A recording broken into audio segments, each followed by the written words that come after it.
In this video, we talk about Lion Rampant. It's a book of rules, medieval wargaming rules, published by Osprey.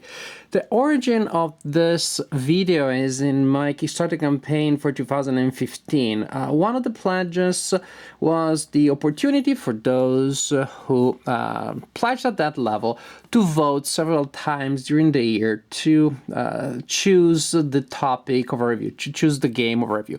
So for my first democratic review, I sent out to the people that had pledged at that level a list of 5 sets of rules for miniatures, and this is the one that the people wanted that got more votes.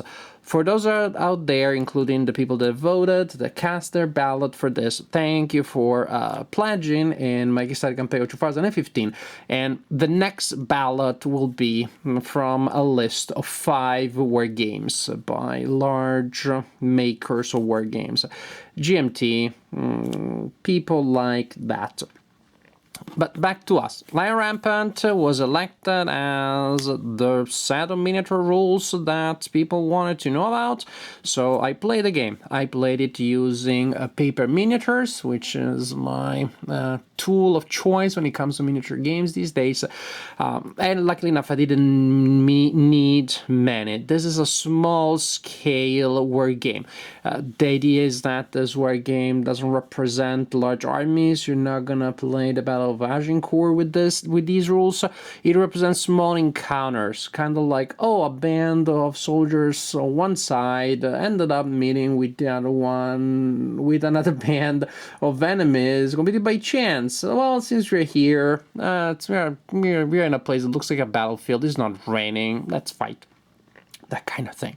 Or there is a group of people that is trying to rescue a prisoner from that group that wants to take the prisoner back.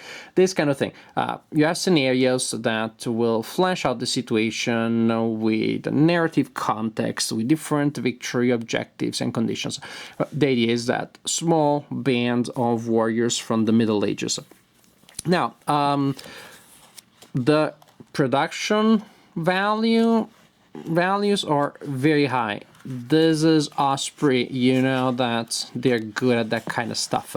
When it comes to art, this book recycles art from their previous history books, but I don't care at all because this is such nice art. When it gets to the Osprey, the quality of the art is always so high.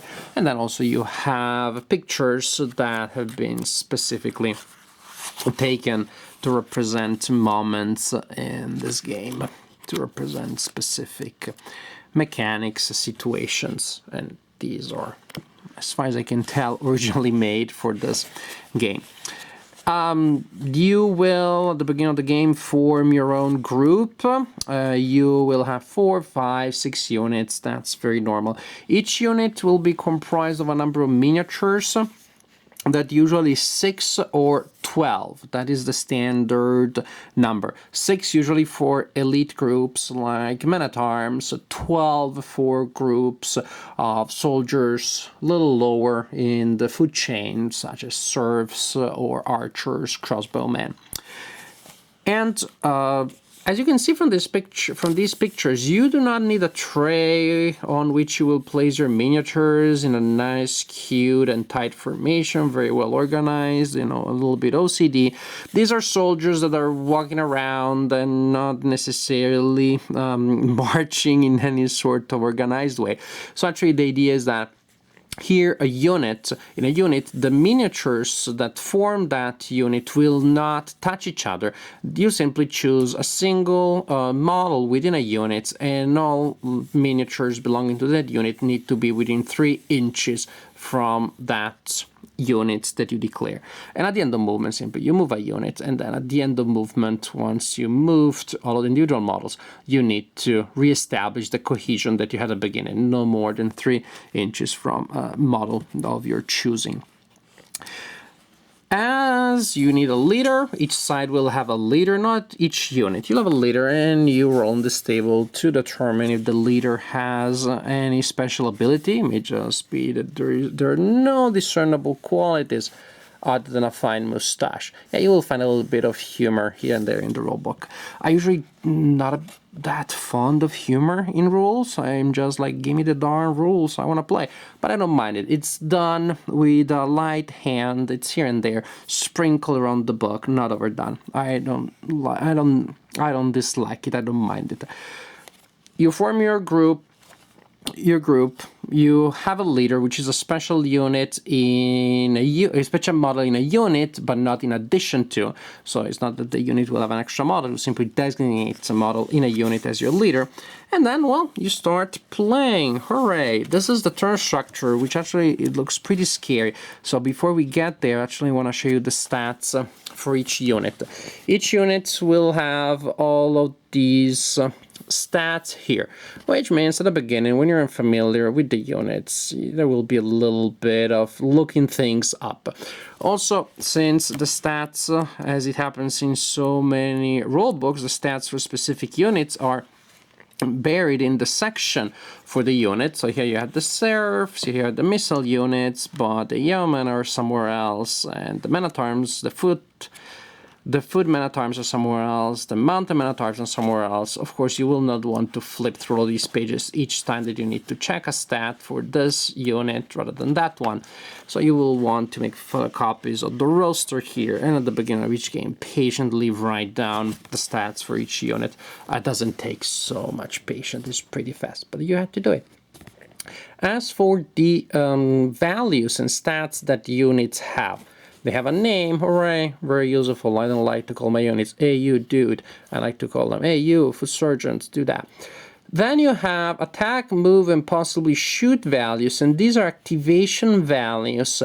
The game works a little bit, it reminded me of games like Infidel or Men of Iron, where you don't have a specific I go activate all of my people, then you go activate all of your people turn structure. What happens is that a player starts going, tries to activate a unit, maybe the player is successful, then can activate another unit, and you can continue trying to activating your units until you fail. If you're successful in activating all of your units, then that turn, yes, you will have activated all of them, but there is no certainty of that. You activate a unit, result successful, activated. Roll to activate another unit, successful, activated. But if you roll to activate a unit and you fail the, let's call it activation test, then you do not activate that unit and your turn is over. It goes to the other player, which maybe will be unlucky and will only get to activate a single unit, and then the game goes back to you. So when you are activating a unit, you roll, you determine the order that you want to give them, if you want them to attack, to move, or in case it shoots. If you want the unit to shoot, then you roll 2 dice for that unit. So this game only uses 6-sided dice, and if the result is equal to or higher than the activation value for the order you gave them, then you activate them, and they do perform the task that you assigned to them. Otherwise, they don't perform the task and your turn is over. Courage, this is used during courage tests, usually when a unit suffers casualties. There are also other circumstances, but that's a big one. When that is the case, you roll 2 dice, you subtract the number of units that you lost as a penalty. You lost, the number of models. The courage test is per unit. So when a unit suffers casualties, needs to take a courage test, then roll 2 dice, subtract the number of models that you lost. There may be other modifiers. If you are not above your courage level, or you do not equal your courage level, that's a failure and it can be bad. If you fail the courage test but your result is still above 0, then you simply retreat and lose a model. If it's below 0, it is 0, then your unit dissolves. The morale simply is so low that the unit routes and disappears from the battlefield. Armor, it tells you the number of hits that you need to inflict on a type of unit to be able to remove a model from it. That means the foot surgeons will lose a model for every 3 hits that they receive. and excess hits are wasted. So if you inflict 5 hits on this unit, then 3 of those hits will be used to remove a model. The other 2 hits are lost. So the first column tells you the activation values to order a unit to perform a certain task. Then you have the second column with attack, defense, and shoot value, and these are used in combat to actually see if you're successful in defending, in attacking, or in shooting. Roll 2 dice, no, not 2 dice, roll dice, yes, very important, roll dice, you roll 12 dice if your unit is a full strength, or in any case if it still has more than half of its initial number of models. So you roll 12 dice if a unit that has 12 models still has 7 models. A unit that started with 12 models, anytime it has 7 or more, we roll 12 dice. As soon as the unit has half of its initial models or less, the unit only rolls 6 dice. It's pretty steep that there is nothing in between rolling 12 dice and 6 dice, but this is the way the game works. So you roll those dice and you do read the results individually. There may be modifiers. For example, you subtract -1 from each die roll if you are shooting, if you're performing a range attack over 12 inches. But in any case, the idea is that for each roll that you perform, which is higher than or equal to your value, you score a hit. So maybe you're rolling 12 dice, maybe you'll score 4, 5, 6 hits. But as we said before, there may be some really tough, heavily armored units that will require a lot of hits for you to be able to remove even just a single model. Maximum movement, that's pretty self-explanatory. And special rules, well, that depends on the unit. So the main phase of the turn, as I said, is I try to activate a bunch of my units using their activation value. Maybe I activate 2, 3, 4, then the turn goes to you. Who knows how many you activate, back and forth this way. I really like the uncertainty that there is here, just like I like the same uncertainty in Men of Iron and Infidel.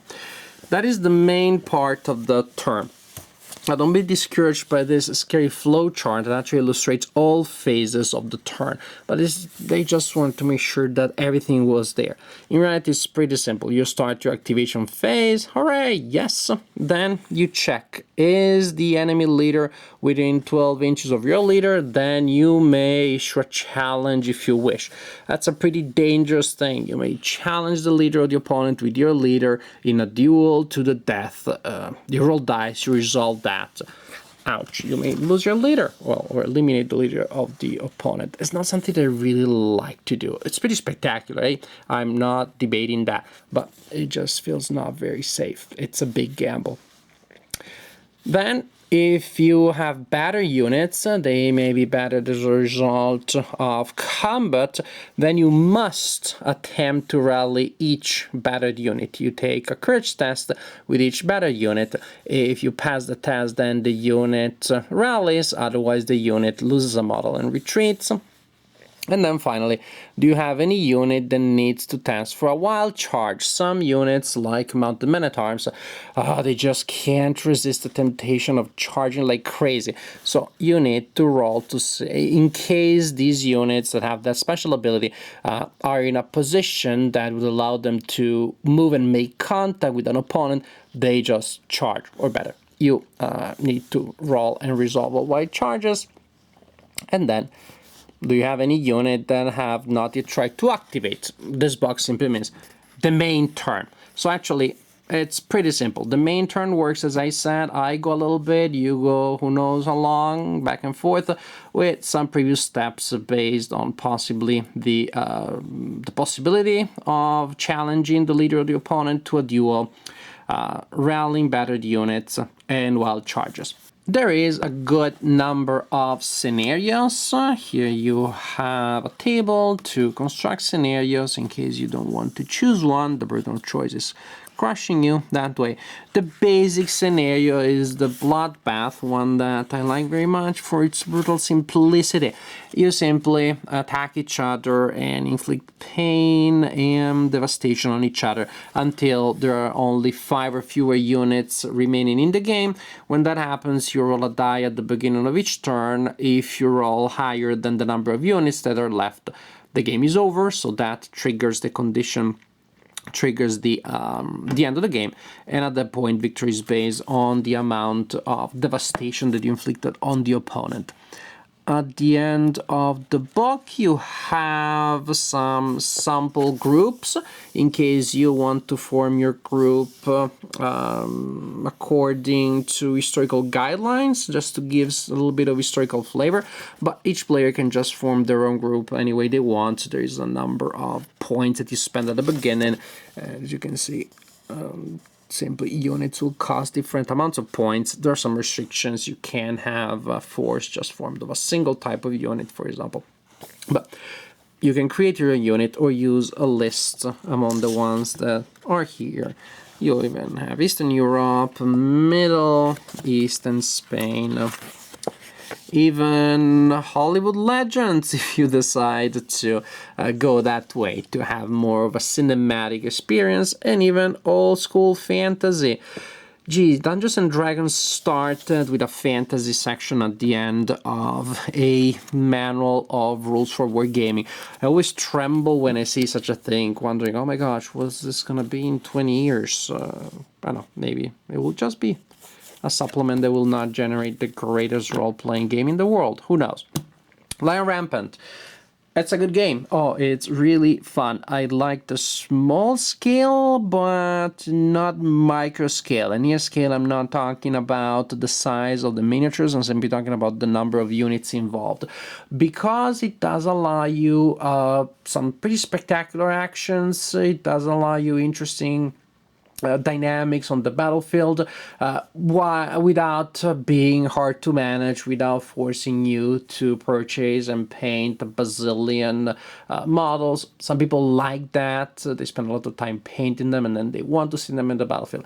I like gameplay. I can't stress that enough. Did I already say that I like gameplay? And I like games that do give me a strong tactical feel, that look visually nice on the board. That's not a requirement, but it's a plus.